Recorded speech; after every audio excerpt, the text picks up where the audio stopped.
민주당 내 상황을 좀 짚어볼게요. 워낙 또 거대 의석을 가져가게 되었는데 지금 벌써부터 차기 국회의장 선출하는 것을 두고 함화평이 막 오르내리고 있어요. 벌써 공식적으로 내가 나서겠다 하신 분들이 있는데 조정식, 추미애, 육선이 되시는 분들이고 그리고 정성호 의원 이렇게 있는데 보시기에 좀 누가 가장 유력할 것 같다고 보이세요?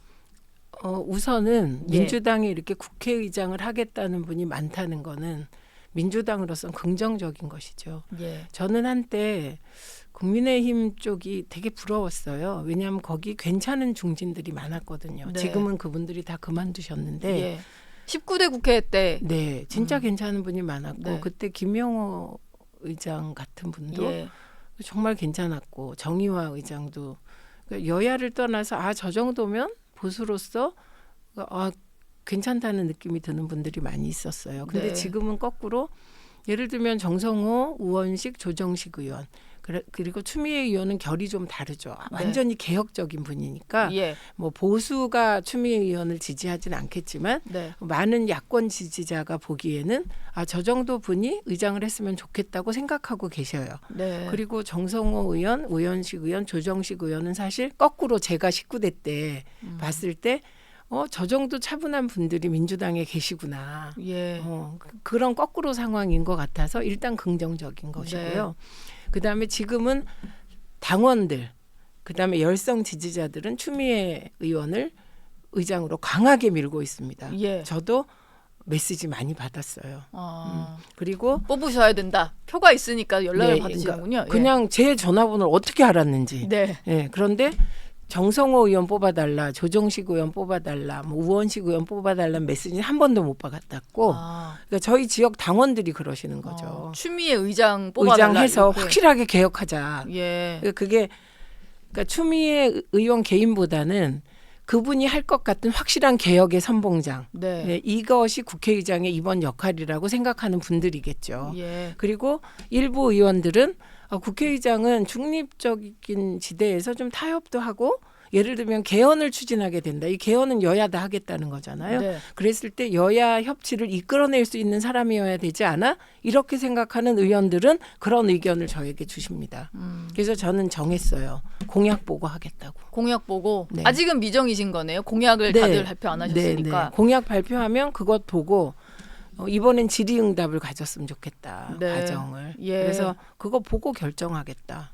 이렇게 얘기하면 이제 저에게 메시지 보낸 분들이 네. 섭섭해 하시겠지만 또 받으실 것 같은데요, 메시지. 받아도 예. 저는 뭐 그거 호불호나 뭐 이 지근거리를 따지면 뭐 가까운 분도 있고 아닌 분도 있을 거 아니에요. 그런데 그걸로 하면 안 되잖아요. 공약을 보고 뽑는 게 예, 뭐 공약과 맞죠? 모든 선거는. 네. 그렇죠. 그래서 저는 공약과 그 대화를 해보고 일단 저는 김진표 의장 같진 않았으면 좋겠다.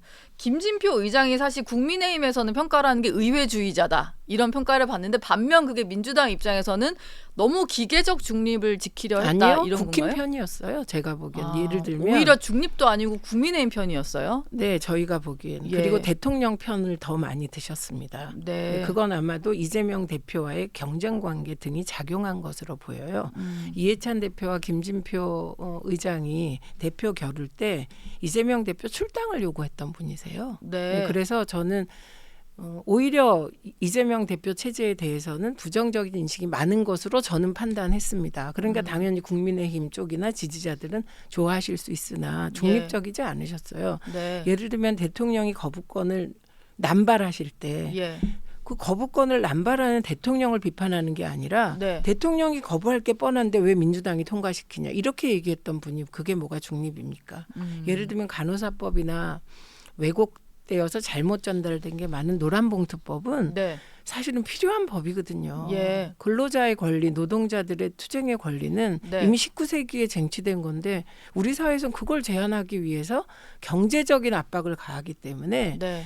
예를 들면 그 노동조합이나 파업 결사의 자유의 범위를 넓히자는 건데 이것도 안 되는 건 저는 되게 깜짝 놀랐습니다.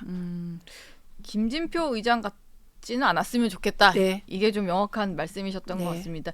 지금 상임위원장도 전석을 민주당이 가져와야 된다. 이게 뭐 국회의장 후보군 분들도 말을 하시는 부분인데 저는 이게 궁금한데요.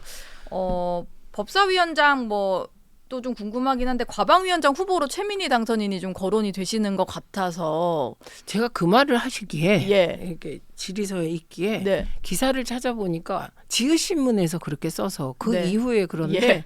내부에서 지읒신문 저희 옆집 신문 말씀하시는 네, 거죠? 그 썼더라고요. 네. 거기에. 예. 근데 논의된 바가 없어서. 근데 그래서 상임위 활동은 당연히 저는 과방위 할 과방위를 겁니다. 하시는 왜냐하면 거죠.